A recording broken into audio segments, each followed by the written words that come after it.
Even though Lot and his family left Sodom, Sodom didn't leave Lot and his family. Rape, incest, homosexuality, it's all right here in Genesis chapter 19.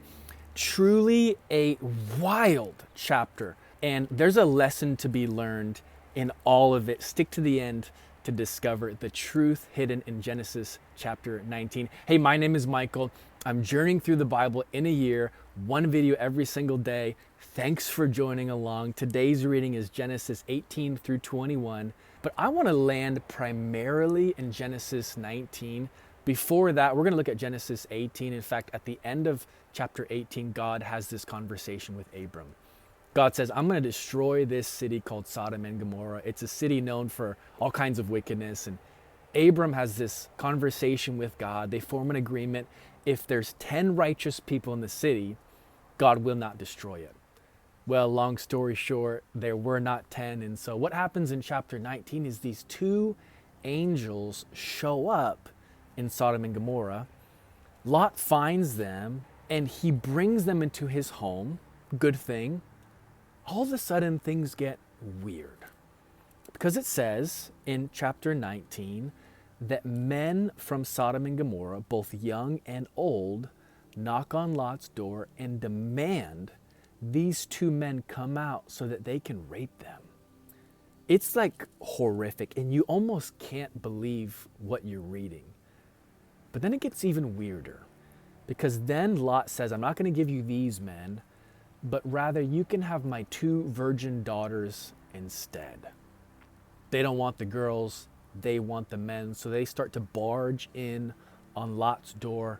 All of a sudden, these angels bolt the door shut and blind all of the people outside. I mean, if you didn't think it could get any more crazy, here's mass blindness. And then the next day, they make their way out of Sodom and Gomorrah.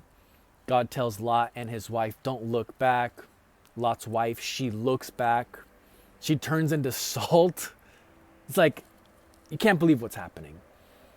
But I want to focus on the very last portion of Scripture, the very last passage in Genesis chapter 19. It's actually quite disturbing, because what happens is Lot and his two daughters, they're away from Sodom and Gomorrah now. It's been destroyed. All of a sudden, Lot's two daughters say, we want children. Why don't we get our father drunk, have sexual relations with him so that he can make us pregnant and we can have descendants? Are you kidding me? That's like, what is going on? That's horrible. And they do it. You know, one thing about sexual sin is you have to flee from it. And I think that even though Lot and his family left Sodom, Sodom didn't leave Lot and his family. In fact, there's one singular verse in chapter 19 that if you're reading quickly, you probably read over it, but it says in verse, I believe it's verse 18, it says Lot lingered. I think the NIV says Lot was hesitant. In other words, before Lot left Sodom and Gomorrah, it's as if he didn't want to leave. It's as if he wanted to stay in this wicked and terrible city. And a lot of times we find ourselves like that when it comes to sin. God tells us to leave and we linger. Here's what happens when we linger. It not only affects us, but it affects the generations beyond us.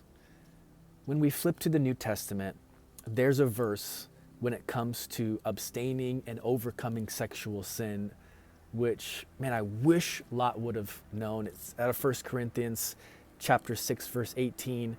It says, run from sexual sin. It doesn't say linger or try to fight it. It says flee from it. It says run from it. I don't think Lot did that. And I think Lot paid the consequences of not only staying in Sodom, but then now his daughters and him, the next generation, is paying the consequences as well. So here's what the truth of the text is saying to us. you got to run from sexual sin. If you're in a relationship and there's sexual sin involved, run from that relationship. If you're around friends and there's all this talk and you got to run from it. If you're looking at movies and if there's internet activity and if there's TV shows, that you got to run from it. If the music that you listen to is all about sex and sexual sin and it's not God, you got to run from it. There's so much to be learned in today's reading. I hope that this helps. God bless you. And hey, check out yesterday's video if you didn't get a chance to listen, and we'll see you tomorrow.